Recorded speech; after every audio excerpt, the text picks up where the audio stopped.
Check. All right.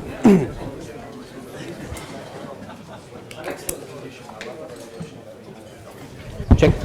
Level. Check.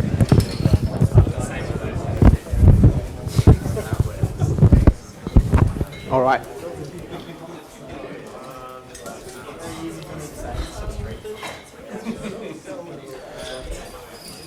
All right, I think I've managed to get the live stream stuff set up, but I assume anybody watching, just ping me, and the audio is always a problem. But welcome to our WWDC wrap-up, I guess, or like preview into the next year of development for everybody here. Thanks for finding your way up to floor 21. Are we on 21? And thanks for the Sportsbet crew for jumping in at the last minute with the venue. It was not Outware's fault that I didn't tell them that we're going to swap the WWDC month around. In my mind, it was just so natural that that's what we do that I even forgot to tell them. So I apologise for the change, but it gave me an opportunity to use the new Slack feature at everybody. So I didn't. Left that one disabled. Okay, you can disable it. Okay. So if there's anyone missing, they're those people. So tonight we've got a few things going on. Is Katie from Hayes here? I wasn't sure if she was coming or not. Okay, but she's on holiday. Okay, good for her. We've got a Yao connected ticket to give away tonight, which is pretty cool, and that's been given to me to hand out to someone here who's RSVP'd. I tried to change the RSVP on the meetup to 7:30, so I could tell you now and you could RSVP retrospectively, but I couldn't do that, so I'm not sure if that's going to be awkward or not for anybody. So we're going to draw that probably around the pizza time, maybe just before the pizza time. Sean, we've done giveaways before and it's never been as bang as we wanted, so I think I'll just pick someone randomly. I'm Jesse, if you're wondering. I'm an iOS developer. I've been kind of cobbling together CocoaHeads the last few years. On that note, like next month is our 10th anniversary, actually. So CocoaHeads was kind of formed from a WWDC meetup 3 organisers ago, and when they came back from WWDC the following month, this started in Melbourne, so that's pretty cool. This month is what's new from WWDC. I put the call out pretty early. This is our second month of themes. I think this is an apt theme. I'm not sure who was at the conference this year that's made it back. 1, 2, 3, 4, 5, 6, 7. Did anyone ever hear? Did I put your hand down? So that's pretty good. That's really great. Thanks for coming back. We lose a couple every year. Tonight we've got mainly, I guess, is Hon here? I haven't seen Hon yet. Okay. That was going to be like the main presentation of things, but everything else is kind of like lightning talks and sort of riffing on what happened.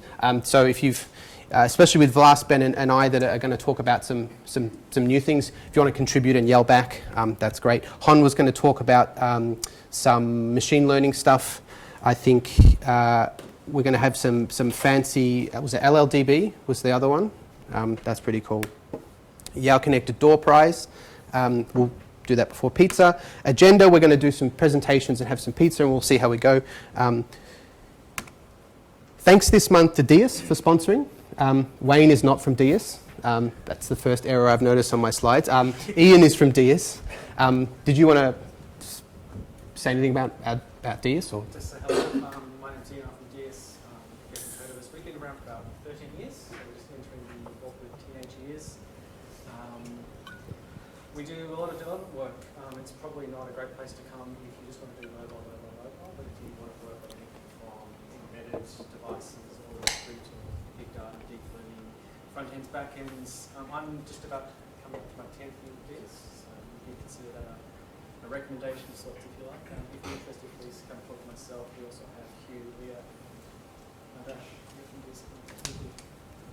Awesome. So thanks again, Dias. And Dias, you guys have sponsored CocoaHeads, I think, at least once a year, as long as I remember. And I think, Sean, when you were there, Dias has always been around. So that's great. Great support. And again, thanks to Sportsbet. Yeah. And thanks to Sportsbet and the crew, Sportsbet crew. Tyrone, you can be from Sportsbet. Thanks for the venue. Different sort of seating setup to usual. I feel like we're at a football game. If you'd like to get involved with CocoaHeads, you can submit talks. You can kind of listen to when I announce the next sort of sets of topics, you can get involved and sort of ask, would this be a valid topic, or just submit a talk anyway. We've got a meetup.com group with a few hundred people in it these days. We've got a Slack channel with 309 people in 11 time zones that I annoyed this afternoon. And you can also sponsor. I've got a couple of sponsorships still open for this year as well. General business. Jump to CocoaHeads updates, and the first update, the update that I've just got up here from last month was, which has changed from something over the last 9 or 10 years. I'm deliberately setting a theme for each month to kind of keep things, I guess, interesting. We can announce them ahead of time, and this month I announced on Meetup like 3.5, 4 weeks ago nearly, and just for me and for feeling organised, it was great. We had 77 RSVPs when the last time I checked. It just feels like there's a bit more organisation to it. So that's going well. We will vote on topics. I'm going to send out a bit of a questionnaire this week to get some ideas. I think now's a good time to decide for the rest of the year because we've got a few new kits to talk about that might be fun for demos. Yes. Now that we're back from Dub, who's hiring? Who hears from a company that's looking to hire developers in the space? No one's looking to hire? You can put your hand up and I might go around the room and get you to sort of say, hey, I'm from wherever. Dias, you've got an opportunity here as well. Well, I kind of already did that. We're hiring. You can say it again. Yeah, drill it in. All right. We're always hiring. Is that trademark? Yeah, actually. He's not here. He's not here. Great. We're always hiring. As I said, we are. Come on in, guys. Don't wait. Yep. Polyglot environment, so it's not true mobile development. You enjoy a variety of languages, some Go, some style, pretty much anything really. It's a really great place to work. React. Heard there was really good macOS program. Not yet. Luke. Representing AIA, they're looking for a lead Android and iOS devs. So if you're interested in mobile, both a lead iOS and a lead Android dev, working with some pretty interesting projects, and you get the joy of working with the EBD team. So that would be the eventual spot you'd end up with, be leading into that. That's a highlight, right? That's a highlight, definitely. So you go to AIA to work with itty bitty. Or you just don't work for us directly and put you out at AA. Are you hiring? Jesse, I am looking for work. I'm going to lead development job for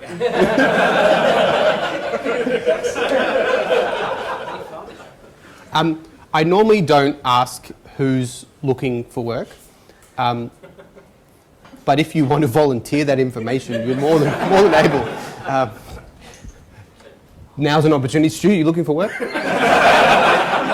you mention that. No, I'm not. But I'm hiring for my team at Aconex. So Aconex does construction software. They've got a bunch of interesting stuff in the pipeline. Very interested in AR kit and all the we do a lot of 3D building modelling and how we integrate all the building processes in with the data. So I joined at the start of the year. We're 4 people into building an 8-person team. So there's a couple more roles to go.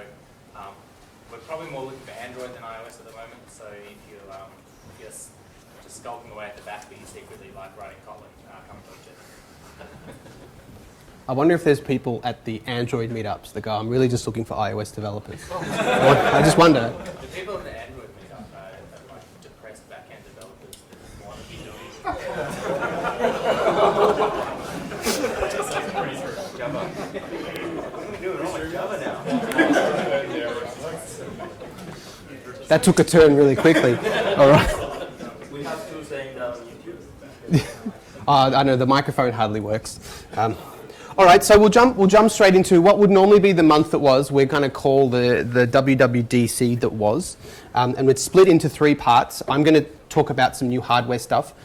Ben's going to talk about Xcode and Swift. And then Vlas has got the floor to talk about this 10 pages of notes that he wrote and shared with us the other day. When's pizza, Jesse? We might do a timer for Vlas. We'll see how we go. So I'm going to start, only because I'm up here. And what's new in hardware? So in my current position as an independent iOS developer, getting up at 2 o'clock in the morning and then sleeping at 2 o'clock in the afternoon was appropriate last week. So most of this happened during the keynote, which was handy.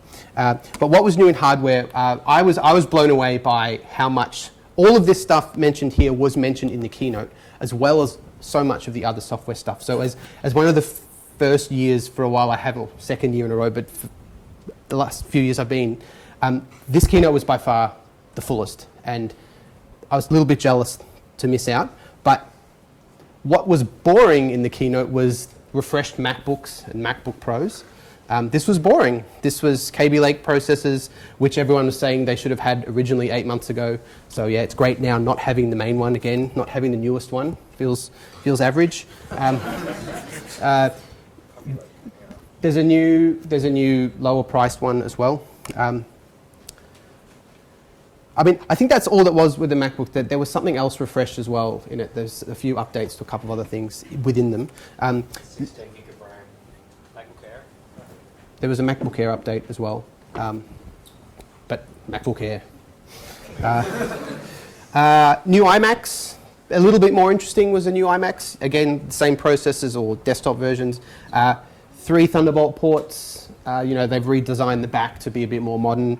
Up to 64 gigs of RAM on the 27-inch model, which finally... If you went to OWC, you've been able to buy 64 gig of RAM. I've got 64 gig of RAM in an iMac from 6 months ago, so it surprised me that everyone made a big deal of that one. But now Apple can sell it to you for $1,500.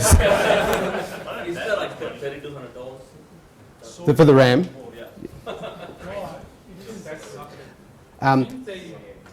Someone already broke down one of the new iMacs and neither the processor or the memory is soldered on the board right now. So 21 inch is not soldered on the board. That's the change. 27 didn't have it soldered. Yep. The 21's not soldered anymore. Not soldered. But a pain to get to it. You got to rip off the display, right? All right, we're balancing now. Apple's coming back the other way again. So new iPad Pros. I was pretty excited about the iPad update. I don't feel like there's been an iPad update worth investing in for a couple of years. I feel like that iPad was kind of just sitting there, kind of just treading water. Between iOS 11 and the physical iPad Pros, I decided, all right, this is a good update. There's even been a fair bit of kind of discussion about it. Gruber, typical. Gruber always loves everything that comes out, but there's no downsides. There's no but. It's perfect. Everything they've added, there's no other side to it. The 10.5 inch, I picked one up pretty quickly. It is much. The screen feels much bigger. It's just so much nicer. The ProMotion 120 hertz display is phenomenal for scrolling. The A10X Fusion chip, I think when they run it up against desktop processors, it's punching above its weight for a mobile kind of custom chip from Apple, which is pretty cool. It's got all the iPhone 7 cameras in it. Interesting discussion from us, not to put you up here already, Vlas, but to opt into the new screen size, it's a Xcode launch storyboard. Mark Edwards jumped in today. It looks like it's 264 ppi, which is the same as the 9.7, so it's just there's just more pixels. So there'd be no display scaling. And then Rob, you kind of summed it all up at the end there. It sounds like if you're using a launch storyboard, it'll stretch the new resolution. So it's kind of harking back to those tall iPhone days. So I'm pretty happy with the iPad. I think it'll sit there on the floor for reading things for the next few years quite well. My other one had shards of glass because I dropped it a few times, so this is much nicer. iMac Pro, they talked about this, even with a fancy new animation with the air and everything. I was just thinking of, I'm not sure not everyone here knows Tony Arnold, but Tony Arnold is the kind of Mac Pro or Mac Pro guy that's always wanted a new Mac Pro for years. And I'm not sure if the iMac Pro is what he was looking for. Sean? No, not quite. Yeah, not quite. I'm pretty sure you'll be able to spec this thing up to, you know, multiple tens of thousands of dollars, which is quite exciting as a thought experiment.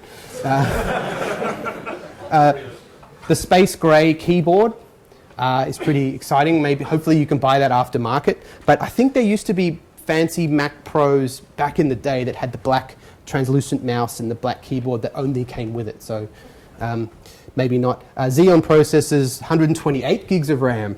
Put that in your other iMac. No. 10 gigabit Ethernet. December. Let's see. That'll be an interesting. If that makes it out before the December meetup and someone manages to bring one in and place this display model here. Rumor has it the top spec iMac Pro is going to cost me upward of 17k.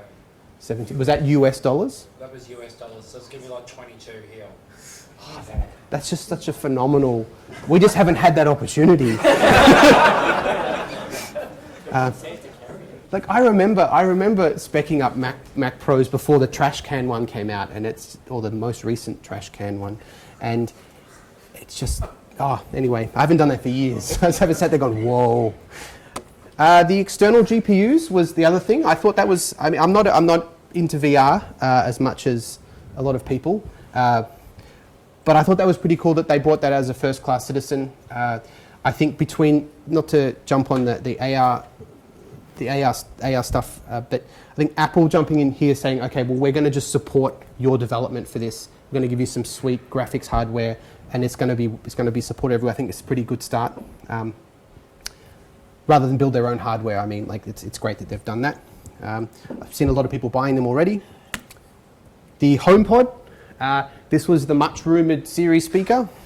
No one knew what it looked like. I think people were just kind of guessing that they'd do a speaker. No one actually really knew. There was not a single photo or schematic or anything of this leading up to it.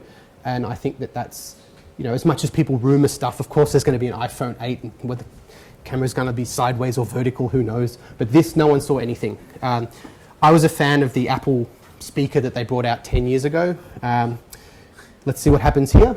I'm not sure. Like, that's all we really know about it. It's this fancy thing with 7 speakers that can kind of know where it is in the room and like direct the sound everywhere. That's really cool. HomeKit was another thing that seems to be coming of age. I've been playing with some Raspberry Pis for various reasons recently, and what twigged my interest in this was now you don't need the fancy MFI chip that does the authentication with Apple servers in this case. So you can just download this 300-page document, read it, and implement your own version of their HomeKit protocol, and your Raspberry Pi could sit there and direct other devices. It could just be a proxy for other devices. Added to that, the actual HomeKit infrastructure itself has conditional triggers, multi-person geofencing, so when nobody's home, turn the lights off. Or if someone comes home or whatever. Like, I really think that they've taken that to the next level, and I think we'll see a lot more of that, especially with the HomePod and things. I mean, the Apple TV already does that central object at the moment, but I'm pretty excited about that. In fact, I thought, maybe I could do a HomeKit application implementation before. Anyway, no, it's really complicated. But there are a lot of open source implementations of their IP, which is just HTTP things. And they all say, and they've all been updated last week with one line in the README file, now you can do it yourself. You know, previously you needed to be part of their program. I think that'll be really, really interesting. Raspberry Pi, $20, install some open source software, and you can control random stuff that you want to. I think that's really cool. I think it'll really open it up. Accessories, new keyboard. I'm also a fan of keyboards, Apple keyboards. Don't do the whole noisy keyboards. I like the Apple keyboards. So I bought that too. That came like within 24 hours of the keynote. I had the keyboard on my desk. That's the one at the front. It's exactly the same profile as the other wireless little one that doesn't have any keys. It's great. It's now a consistent thin typing experience across every plane that I work on. It's just a keyboard. My analysis that I've kind of spread throughout this ramble is I thought there was so much hardware stuff that there were boring hardware things as well as interesting things. There was just so much going on. Is anyone else like particularly excited about anything on there besides keyboards? No, everyone. Nothing really came out that was like nothing new came out that you could buy apart from the iPad. Flashlight on the watch now. Can you? How does that work? So you can actually get it just blinks out, just lights up, and you can actually Safety thing on running, you can make it so it blinks so that There you go. That's for safety reasons. But that's awesome. All right, there you go. I quite often, when I'm out at night, yeah, you have your phone with the light on. That's awesome. Jesse, there was a good lunchtime session from a guy that is quite collegiate. Yeah. And that for me hit home with HomeKit more than, I mean, you talk about Arduinos and stuff and mucking around with GarageBand openers, but to see Yep. somebody who has limited physical capabilities actually control their house, Yep. that was a bit of an eye-opener for me. So it's a great session to watch. I watched that during the week and I came away just going, wow. Like, the way that guy spoke was so emotional and just so emotive. But I think his pitch was at the end, like, for you it's a fancy feature, but for me it's independence. Yeah, it was super cool. Definitely a pitch for spending that extra time either having a gadget on HomeKit or having your app accessible. And also that HomeKit's more than just a gimmick, I guess. A bit skeptical even though Renault here worked on it. But to see somebody actually get real utility out of it was fantastic. I mean, I've had my Wi-Fi light bulbs that aren't on HomeKit, but you know, I've had them for years, and every night when I come home, the light's on. It's great. I think when I go away, it stays on the whole time. I haven't got the reverse sun. You haven't worked out how to turn them off, have you? No, but the LEDs, so they're efficient, right? Okay. You're going to have a home camera to actually check on your smart lights. Yeah, the fun. The fact that they updated all these Macs itself is a pretty big deal this time because of how frustrating it's been over the last 2 years, especially for these developers and all these people. And it seems like Apple has turned the page there. It's like finally we're going to start improving Macs again. Do you think they've been reactionary? Yeah, totally. Yeah, and that. Considering they did their screw up with the Mac Pro, I think this is like retaliatory. See, we've still got it. Yep. Everyone sales not growing, so. So that's a good segue, Ben. Would you like to introduce the new stuff from Xcode and Swift?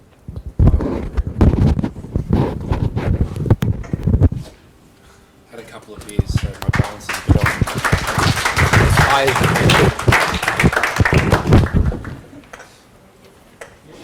All right, so as Jesse said, this is a pretty good segue, but to introduce myself, I'm Ben. In case you've never seen me before or met me before, I'm also Coco Touch on the Melbourne Coco Slack and Twitter.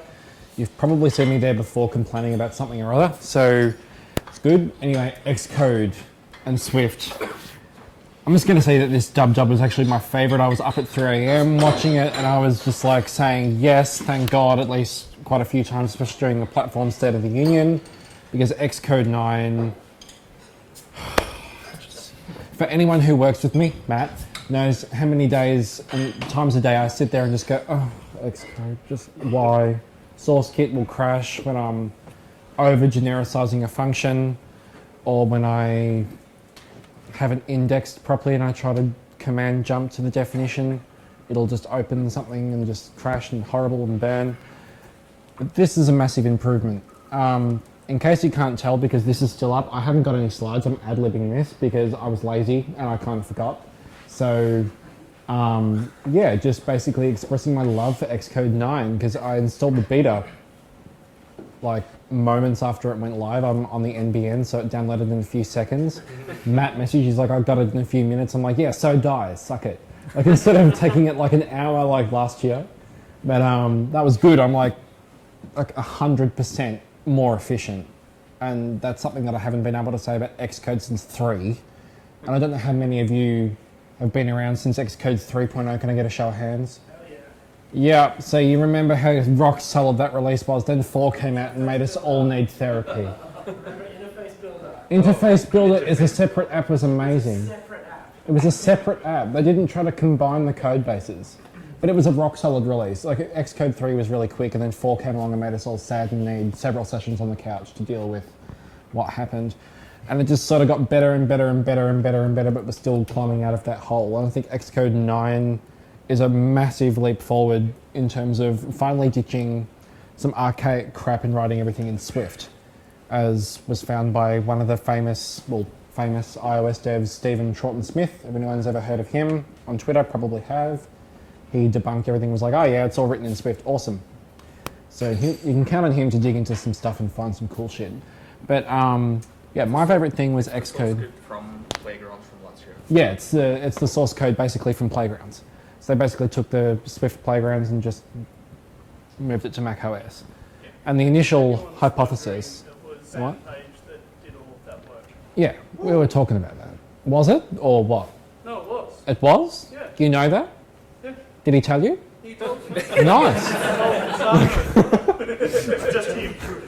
Not just it. Nice. He just like, you're meeting with Dub. He's like, by the way, I'm responsible for that Xcode thing that you love so much. Yep. And he just like, he wants all the free beers, right? All the devs that came over from Melbourne crying miserably about bemoaning the new Xcode 9 will probably break all their projects. And he's just like, well, I have a gift for you. But no, and that's a good segue into Swift 4. It's probably going to break everything again. So apparently there's some source compatibility, which I doubt. Put it out there, I doubt. You can select which version of Swift. Yeah, you can select which version of Swift you use, as Xcode 8 can do, but it's still going to need some refactoring, let's be real. It's not just going to be like, tick, let's go, build, run, install on device, run, distribute to your users, no issue. There's still going to be something. But who's going to go with Swift 3.2, because they're probably going to drop it after like a month and go, okay, you've had enough time, and just kick you all again. So that's my favorite part. Can I get a show of hands for just suggestions? What was your favorite part about Xcode or Swift 4, Chendo? It's fast. It's fast. It's so bloody fast, it's beautiful. Refactoring. Yes.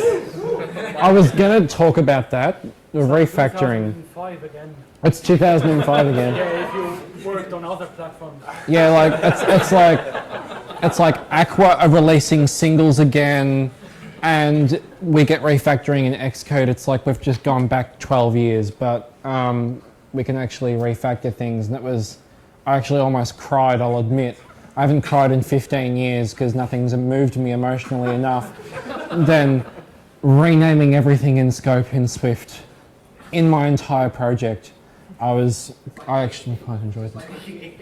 It's just like Jesse's PHP with the website that he manages to break every single meetup. But sorry, It's normally refactoring. It's normally refactoring. But at least we get refactoring now. At least if we break everything, we can just enjoy the fact that we were able to refactor our code and break it, because it didn't actually work, which is really cool. Anyone else, You can also Jane? extract, you can make functions.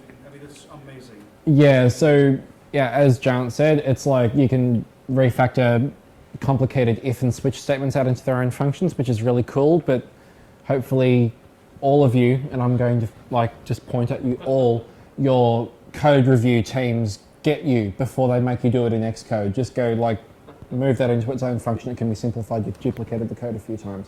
Maybe hopefully none of us will actually have to rely on that. Just do it by rote at this stage, because we haven't had the tool since then to do it for us. Anyway, that's I think all I've got about Xcode. The Swift codable stuff, where Codable, yeah. get the JSON decoded. Never. Swifty JSON forever. I wanted to ignore that because Swifty JSON is life. It's goals. It's amazing. It's beautiful. It's in every single project that I've ever worked on, literally. It's flawless. No, I don't want to hear any slander towards Swifty JSON. Sorry. Ben, you got a new build system, which is Swift. The compiling is entirely Swift-based. You have a new build system. Yeah, but I would say that's not really Xcode 9. It's more something that should have been there from the beginning. What? There's dynamic breakpoints. I don't know if anyone knows. Yeah. Oh, yeah, that's right. I'm not going to really go into so much detail. I'm going to let Vlas go into all the detail and fascinate you all. But first, You missed the presentation. Presenter's favourite man plus and minus. Like the zoom up. hold up. I missed that myself. You serious? Yeah. It's part of the new source. Game changer. Looks like all my sacrificing of cats over the years actually helped and did something. Real? Oh, text edit. Like text edit can do it as well, right? Anything else, except Microsoft Word. The system can do it other than Xcode. All right, that's good. I didn't even know that. I don't think I paid attention. It was 3 a.m. Forgive me. Vertical line spacing and custom cursors. Love it stuff. The code doesn't look any better. Cool. Actually, Cool. haven't fixed the issue where you have a dark background. The I-beam is impossible to see silver. You see, that's why you just replaced the cursor. Like, there was like a hack to replace the cursor with the I-beam ages ago. Do that. Just fix that. Yeah, but replace the cursor. That's the cool thing to do. You get to screw with things. Wireless debugging. Yeah, wireless debugging. I think they promised that how many versions ago? They were talking about wireless debugging coming in Xcode 4 or 5. And that actually finally happened. No, I think it was Sam Page, but Chris Miles just took the credit, right? Because he needed to show that he did something, even if he didn't. But apparently it works. I haven't tried it. Well, I tried to do it with my iPhone 7 Plus. I tried to do that. It didn't work. It's too big. Too big. Too big. It may have just been, no, I don't like your phone because it has the red cover and the black front. If it was the red cover with the white front, maybe it would have worked. Temperamental. Like Yeah. if your phone kind of goes to sleep, it has to wake up, connect back to the Wi-Fi, broadcast whatever the hell it does. I think It's Bonjour. It's Bonjour. Chris Miles told me it's Bonjour. Chris Miles told you it's bonjour? Yes. Well, then there you go, ladies and gentlemen, it's bonjour. Thank you, Plus. Morning, yes. All right, so I'm done because I'm improving this entire thing and I don't want to stand up here any longer. So, Vlas, I hand this over to you.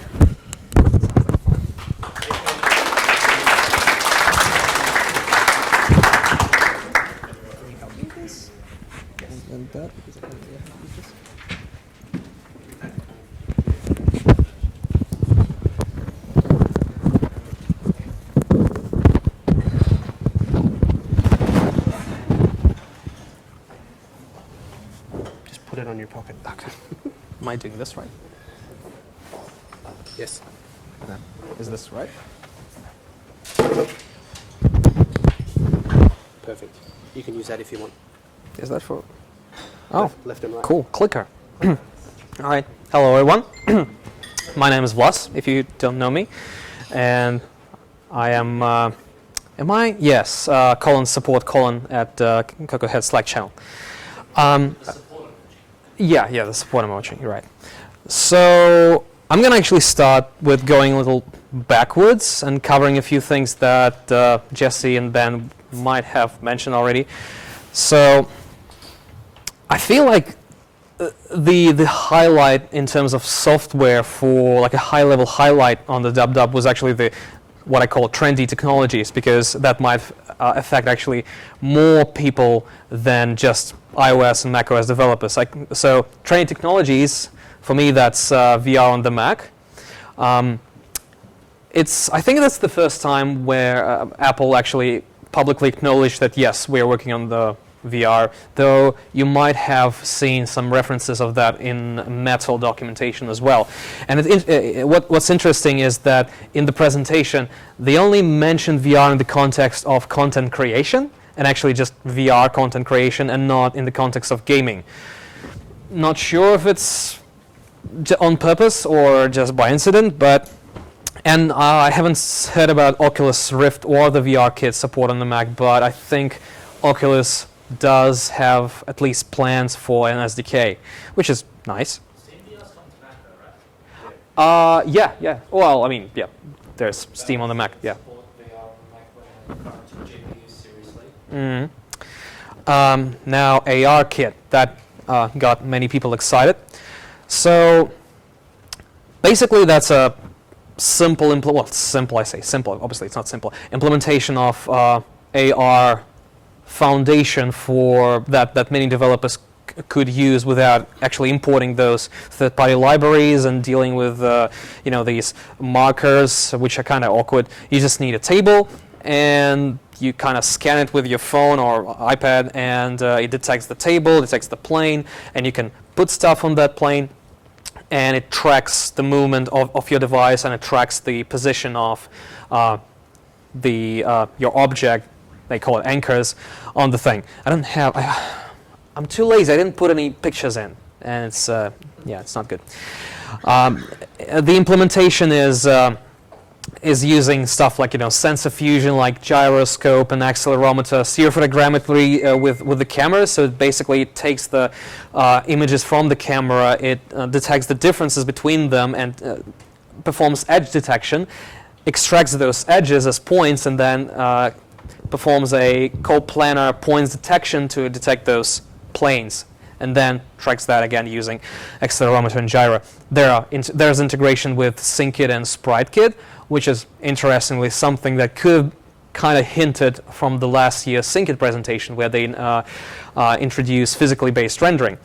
And that is because this year in ARKit, there's also light estimation. So as you kind of scan the space, it also estimates how lit the space is, and you can insert that information into your SyncKit light probes, which uses physically based rendering, so that your Pokemon or your vases are lit the way they're supposed to be lit in that environment, which is... So this is going to be good for the Snapchat filter? Yeah, potentially, yeah.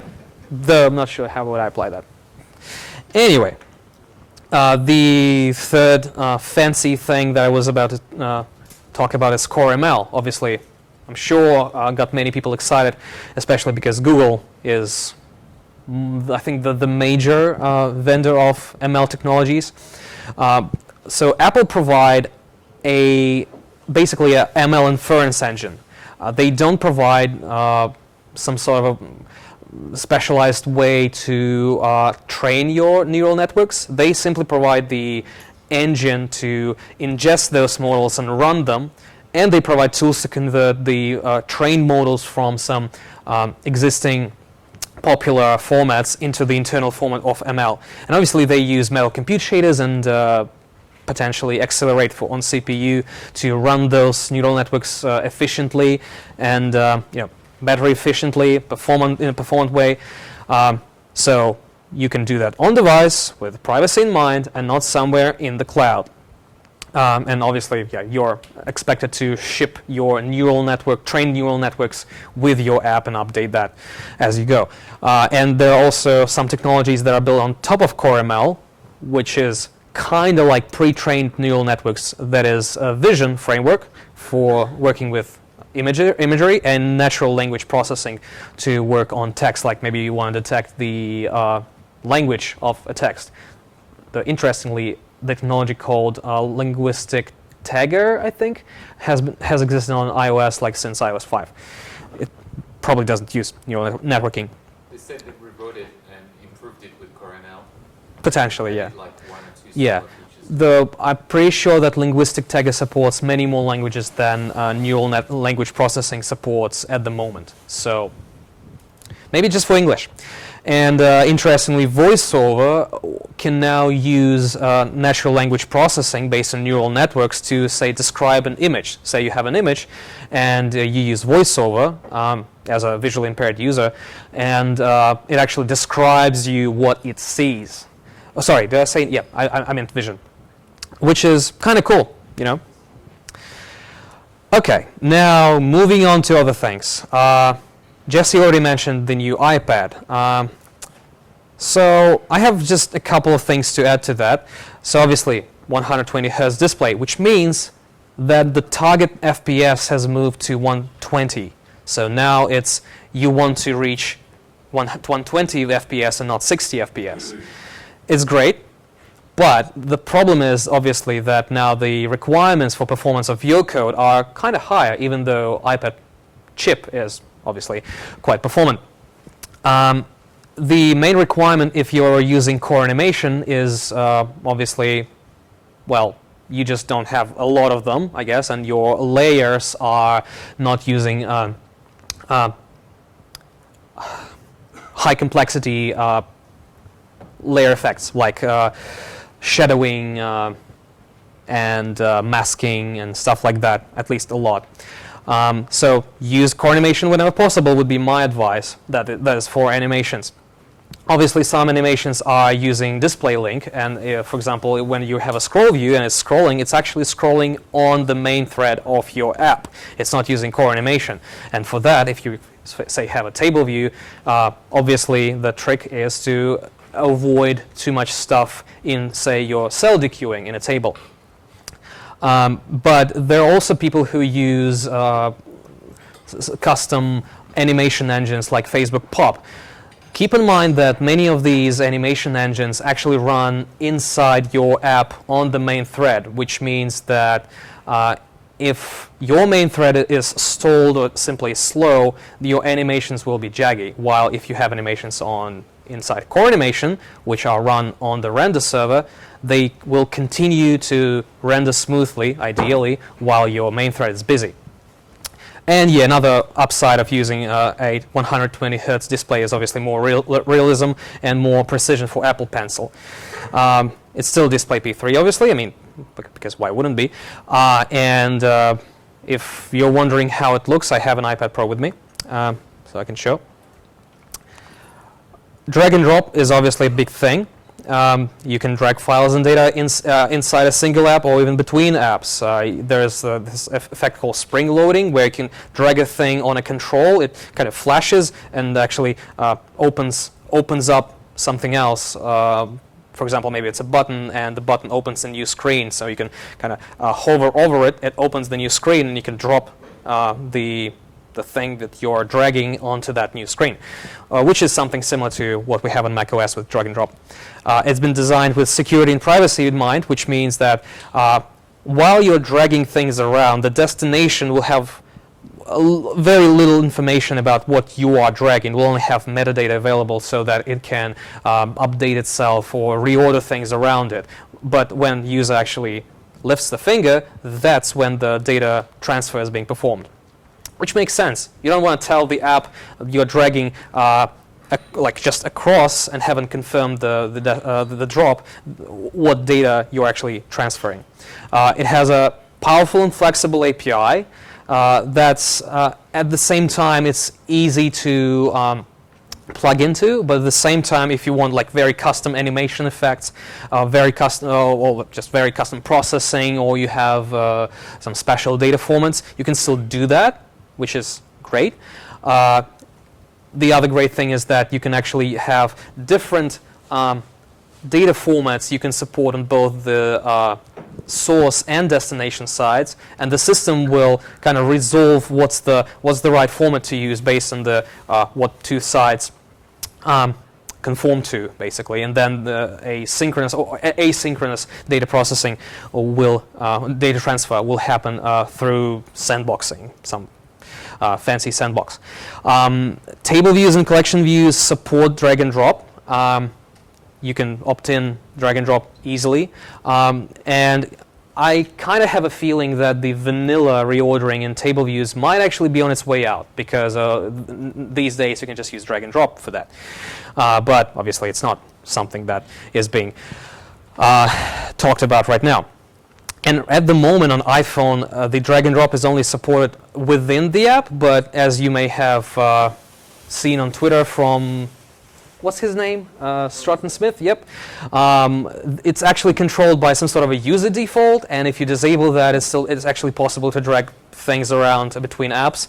And the current idea is that maybe in iPhone 8 the home button will be virtual, and you will drag something on the home button. It will hide the app or show the app switcher, and you would be able to drop it somewhere else, which seems like a good idea. Obviously, there are split views and dock improvements. Like you can now slide over. You have a split view, and you slide over something on top of that split view, and so together with picture-in-picture, that actually totals to 4 apps potentially running at the same time. So that means that, well, all these apps share resources like CPU and memory, so, well, the responsibility is also shared. So something to keep in mind while working on the apps. Dock can be now invoked from within apps by just swapping up, and obviously plays well with drag and drop. I I couldn't invoke slide over on my old iPad Air 1, so maybe they disabled it on purpose, or maybe that's just a thing in Seed 1. Well, we'll see.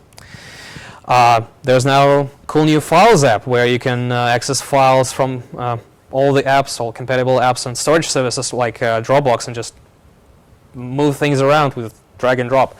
Kind of cool.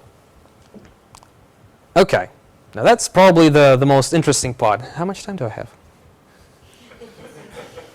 You're all right. Okay, all right, okay. UI kit. Okay, obviously UI kit is a big thing to look for dub. Navigation bar. You can now have large tiles in navigation bar that look like something from like music in iOS 10. There are new APIs to control that on both navigation bar and navigation item, and it animates nicely and stuff like that. The new navigation bar can also embed the search bar. It can hoist, as they say, the refresh control from between the table view and the navigation bar up to the navigation bar. And it also collapses automatically. So as you scroll your scroll view, the navigation bar magically finds your scroll view and observes it. And so the search bar first, and then the large large title bar will collapse down to the standard nav bar. A lot of magic involved, I'm sure. UI bars in general, that is UI navigation bar, UI toolbar, and UI tab bar, have been rewritten, which is something you could see yourself if you say use reveal. Yeah. So they have been re-implemented, and they now use auto layout, which is great if you say want to add a auto layout based title view inside your navigation bar. There are tons of layout guides inside, which kind of sucks that Interface Builder doesn't yet support adding custom layout guides. I don't get it. I just hope that Xcode team Interface Builder team has run out of time and will have that until the Xcode 9 GM, but we'll see. And yeah, title views can now use auto layout. They can have an intrinsic content size, and you just put it in, and it will size itself nicely the way it's designed to be. There's now this interesting thing called Safe Area, and a corresponding layout guide on views and view controllers. They deprecate top-bottom layout guides, and Safe Area is basically the area between the top layout guide and bottom layout guide. There are rumors, obviously people talk, that in future, say around the time of the new iPhones, maybe the Safe Area will also be inset by, horizontally. You can get maybe why would that be? Yeah, the Safe Area is available at view level, which means that on view level you can now access the top and bottom edges. And what's very nice, and if you you watch the session about where they covered the top and bottom layout, the Safe Area, you might see someone clapping about that, or starting the clapping. That was me. Yes.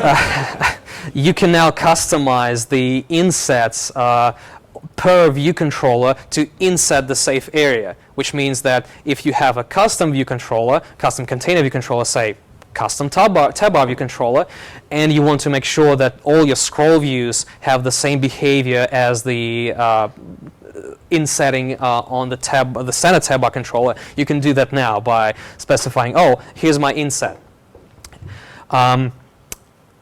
Yeah, the Safe Area guide has Interface Builder support already. So say if you want to enable that, you just tick a checkbox, which is per document.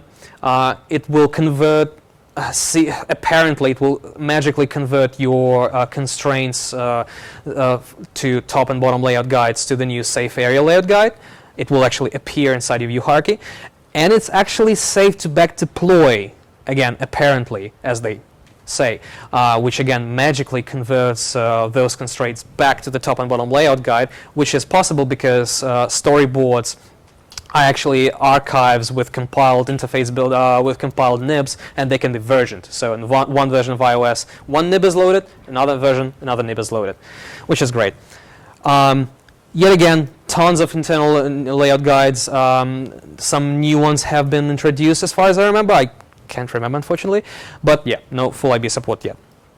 scroll views, speaking of which, now interact with that safe area a little bit nicer.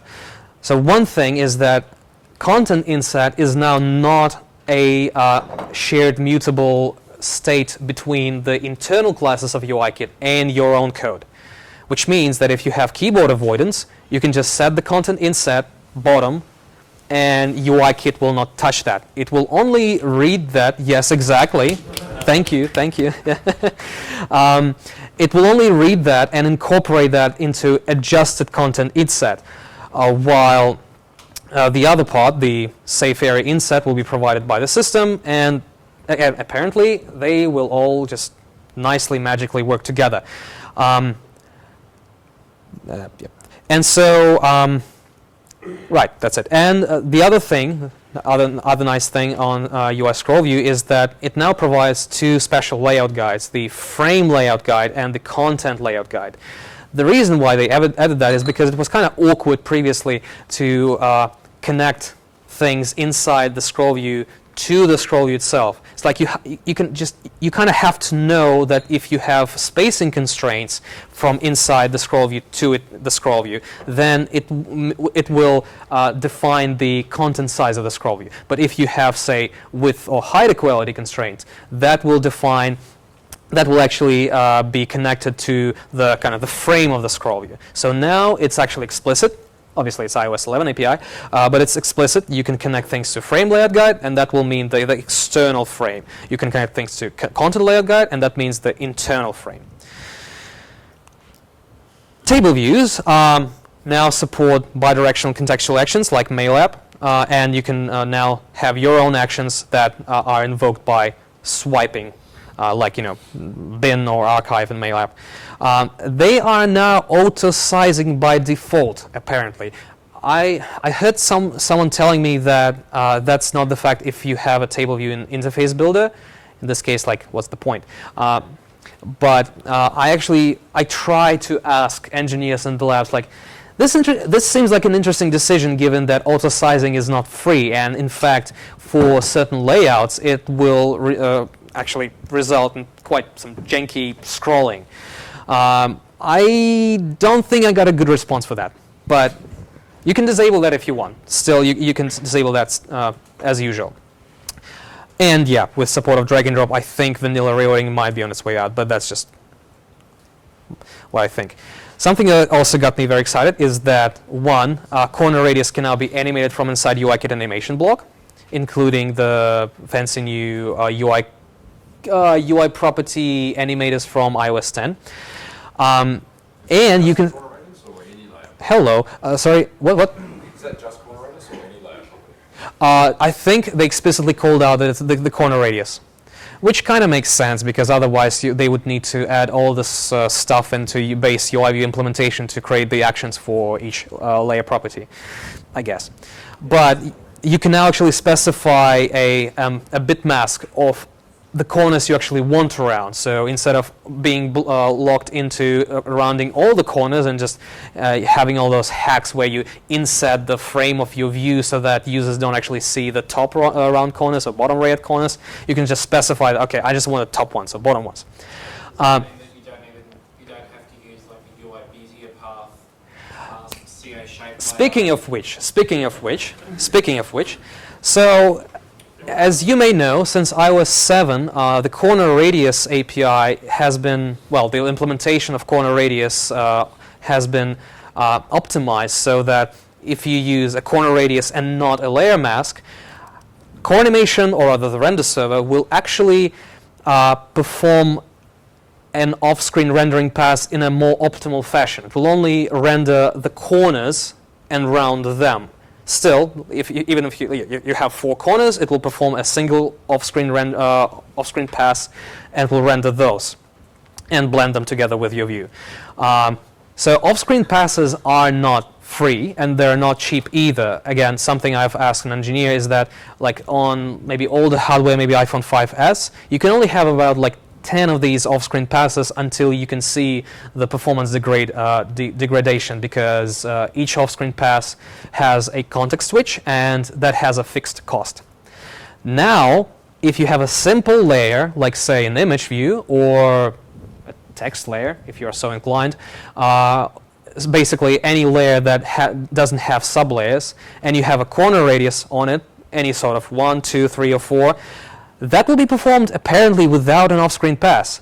I've been told that basically it renders the layer contents, simple layer contents, and uses some magical shader to round the corners in place, which is great, which means that, again, potentially now you can round those corners for free if you just use like icons and stuff.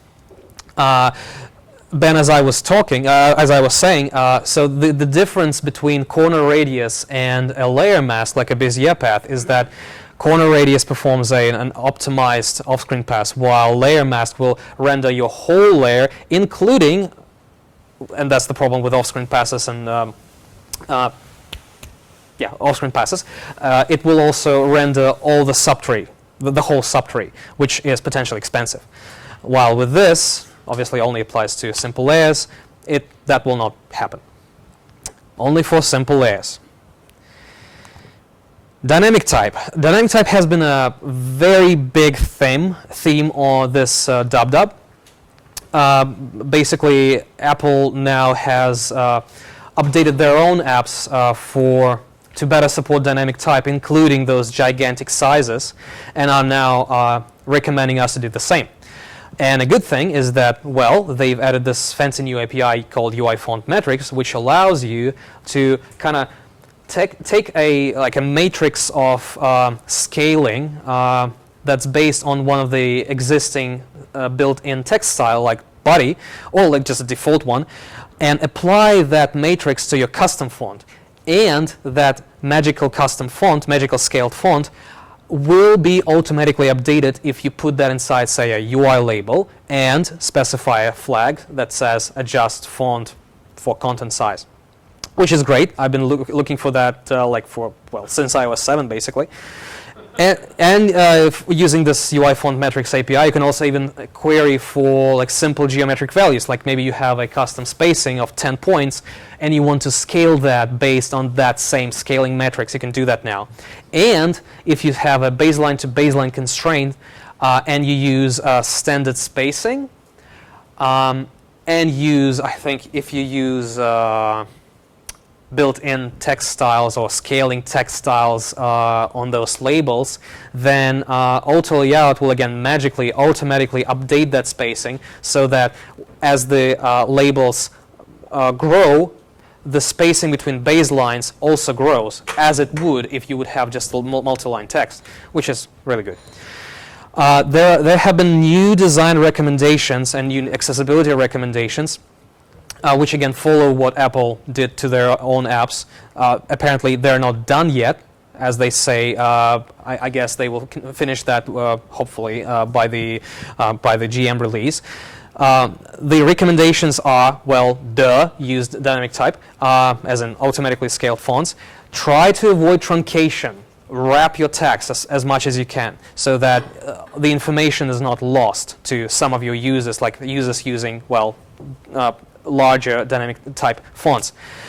Try to scale icons to sync to sync the content size of dynamic type, which previously would be kind of weird. Like, okay, how do I scale this asset if it's a rasterized icon? Well, now Image View supports rendering vector assets. So if you have an asset in your asset catalog that's based on a PDF, you can check the mark that says preserve vector asset, and Image View will detect that, and it will actually render, dynamically rasterize that vector asset based on its own size. And if you check another checkbox on UI Image View that's been introduced in iOS 11, the intrinsic content size of that image view will follow the larger accessibility dynamic type sizes. So if you just check that, it will grow if your user turns on accessibility based the larger dynamic type sizes, which is interesting.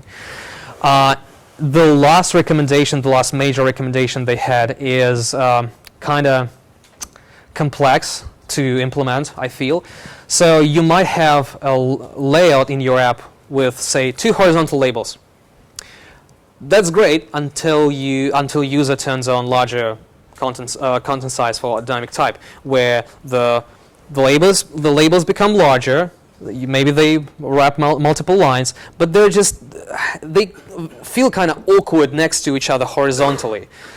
There's just not enough space really to them to be optimally lay out. And so what they recommend, and that's a very interesting recommendation, is actually to switch on the fly to a vertical layout wherever it makes sense. The problem with that, and I've been trying to, again, find some engineers in the labs and just tell me what's the recommendation, what's the best practice, is that, well, is there a way to do that automatically? The answer is not really. If you use a stack view, then you can just observe the dynamic type notification and just switch the axis. But if you have a little bit more complicated layout, you will just have to have two sets of constraints which you switch between. It's awkward, it's more effort, but the end result, obviously, is that your users, which have larger content sizes turned on in dynamic type, maybe because they have low vision. It's not really about people without vision, like they would probably use VoiceOver. It's more about people with who can still see, but their vision is just worse than the general population. Exactly, or as they were given an example on one of the design and accessibility talks, maybe they've been born with low vision. That happens, So yeah, they've been pushing this very hard, and it's one of the major recommendations you could take out of DubDub this year. So, well, I would also encourage you to do the same if that makes sense, in your timeline, in your business requirements and stuff. Plus, it's the conversation you need to have with the product teams who work. Yes. You need a couple more days to adjust that for a very trivial amount of use. That's the hard part. You have to really do it. Yeah, absolutely. That conversation. Yeah, and this is exactly why it makes sense to watch some of the sessions from DubDub about this topic, because they give you these snippets of points, basically, which you can then take to your business, basically, and say, this basically allows a larger portion of your customer base to enjoy your app. And if you... You can get the data for whether or not the user, what levels of dynamic type the user is using. Yep. Add it to Omniture. Yep. Add an analytic event on the size. Mm-hmm. For Yep. your user base. Yep, I think it makes sense. User base is using dynamic type. Yep. All right, I'm sure I forgot something, but so I will skip that very quickly because. Oh, fine. All right. I think Ben mostly covered most of that, but yeah, we have new Xcode with increased quality of life. We have faster indexing. Quality of what? No life or something? Quality of everything, basically. Quality of service. There's a little snippet. If you open a new project, like say you just checked it out, and you build it, the build information will be actually taken by the indexing, like SourceKit or whatever, and it will just use that instead of re-indexing this thing again, which is good. Yep. Again, apparently, I'm just telling what I heard and on the sessions. There's now Markdown editor and great new source editor, refactoring and local transformations, which are apparently extensible. Because the transformation engine, Swift transformation engine, is open source, you can apparently create your own actions, and Xcode will magically pick them up if you choose the right tool chain. Something like that. Wireless debugging, new build system, GitHub integration. So now you can actually say if you have a Git project and you just go to some settings, some source versioning navigator and Xcode, and you can just push it right into actually create a repository on GitHub, which is interesting, I guess. I think the major point really there is that if you use Xcode 11 and Xcode 9, and you go to GitHub into the clone button, the green clone button, there will be an option instead of saying open on Mac, which is supposed to work if you have GitHub for Mac. It will actually tell you open in Xcode, which is useful. I think you were right, Flash, though. Xcode 11 is probably when that's going to work. And you can run multiple simulators simultaneously, and you actually can you can run tests on them simultaneously, or you can just have them open, and they now have Bezel again, like back from Xcode something. Swift 4 with great new stuff, type-safe key paths. You can KV. Point about the new simulators. So if you have a touch bar, then you have physical buttons. Then you have a home button and a touch ID button. And Right. Oh, nice. Yep. That's cool. Oh, right. Yeah. Yeah, I guess you know. They just wanted to make nice bezels, right? Yeah. So yeah, Swift 4 with key paths. You can now the key paths. The type-safe key paths allow using block-based KVO in a generic fashion, as far as I understand. So hopefully, no more observed value. Coder, obviously, more generic features. You just gotta read that up. So, as Ben was mentioning about the migration, so the idea is that you can stay on Swift 3.2 for a few months, I guess. But the main trick is that you can migrate your targets one by one. So you may have a dependency that uses 3.2 mode of the compiler, but your main application could be migrated to 4.0, and you can still use them.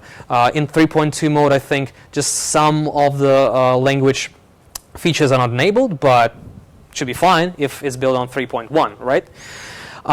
And one major point yet again, which hasn't been mentioned too much on sessions. It's definitely time to adopt Swift now if you haven't. Why? Well, because previously many people were saying, Apple's not using Swift internally. Well, now they do, because Apple Music, a music app, is apparently like 50% Swift. Source Editor is obviously Swift. Most of App Store app, the new one in iOS 11, is Swift. And let me just say that the person who's been working on it is raving about it, how he loves it. Swift. That is. Swift all day. Yeah. Swift, yeah. Well, Objective-C got at availability. Yay! Which is, it's pretty great for people who are still stuck in Objective-C. And yeah. That's it. That's. I'm sure it's not. A lot of new warnings and errors in LLVM. Yeah, that's great. They still applicable to Objective-C. Other things, HomePod, nothing for devs really yet, so not interesting. Music Kit, you can now access the whole Apple Music catalog, I guess, if the user actually is subscribed. New domains in SiriKit, new codecs and formats for imagery and video, so that things are more hardware accelerated and nice and more optimal, which may just play into larger camera sensors, I guess, in new iPhones and iPads, so that your images of your users are getting a bit smaller. There's a Siri watch face for watchOS. Cool. TLS 1.1 is deprecated, so if you're still using it, well, bad for you. There are little changes to new App Store guidelines, which I encourage you to read. I'm pretty sure that won't really affect you. And I really like the fact that now when the app requests location services access, the user is now in control whether the app has. I know. Thank you. The user is now in control whether the app has access to location services in background. So suck it, Uber. Yeah. And file raters now. If you see issues, and again, that is the recommendation. If you see issues, it's better to file them and not wait until like months and months, because gates may be closing around C3 or 4. The idea is that after that, the possibility that the bug that you have encountered in the betas will be fixed is relatively low. If you file raters now, it's much higher. And let Apple deal with duplicates. That's their job. Your job, well, not job, but your citizen service, citizen responsibility is just to file that rater, hopefully with a reproduction scenario. And I know that takes effort, but, well, what can you do, right? Yeah, and they will deal with the fact whether it's duplicate or something new, because you never know whether it's a duplicate or not. You never know whether it's some really commonplace bug that will be fixed in the next seed, or it's something that only you encounter. So let them deal with that. And feature requests as well, such as your UI. Exactly, yes. For example, an Xcode. Or, for example, as I was suggesting to one of the UI navigation bar engineers, it's like, wouldn't it be nice if you could specify visual properties of UI navigation bar on navigation item, so that navigation bar and navigation control actually deal with updating those and animating those. The engineer's response was, well, that would be lovely, wouldn't it? Yeah, that would be just lovely, wouldn't it? Yeah. I go, I hear what you're saying. Now, there are obviously a lot of sessions that happened previously, and you may need to catch them on video, right? Which include all this stuff. It's basically some of the things I favorited myself, and because I've been there, I can probably tell that they're nice. They include obviously the Cocoa Touch the platform. Basically, if you don't watch any of that, and if you haven't been listening to my rant for the last half an hour, I would at least recommend you to watch Platform State of the Union, because that's State of the Union, right?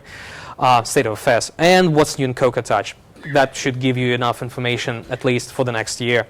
If you're interested in drag and drop, there are sessions like introducing drag and drop, mastering drag and drop, and drag and drop with collection table views, data delivery with drag and drop, very interesting.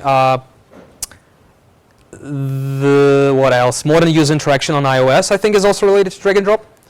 I will give you a moment to take a photo. For UIKit, that's what's new in Cocoa Touch. There is updating your apps for iOS 11. And the next one is advanced animations with UIKit, where they've been talking a little bit more on UI property animators and how you can use them to pause your animations and actually basically just watch it. It's like interactive animations, I think, is the main point. Yeah. Which plays really well into custom transitions, custom modal transitions, as far as I'm aware. Building apps with dynamic type, very interesting. All these things. And I haven't actually done that myself yet, but I'm planning to. But I think for us developers, it's very useful to watch all the design sessions from DubDub, because DubDub is oriented on the developer crowd. And if Apple gives a design talk at DubDub, it's probably useful for developers. So yeah, please watch that. And thank you for saying.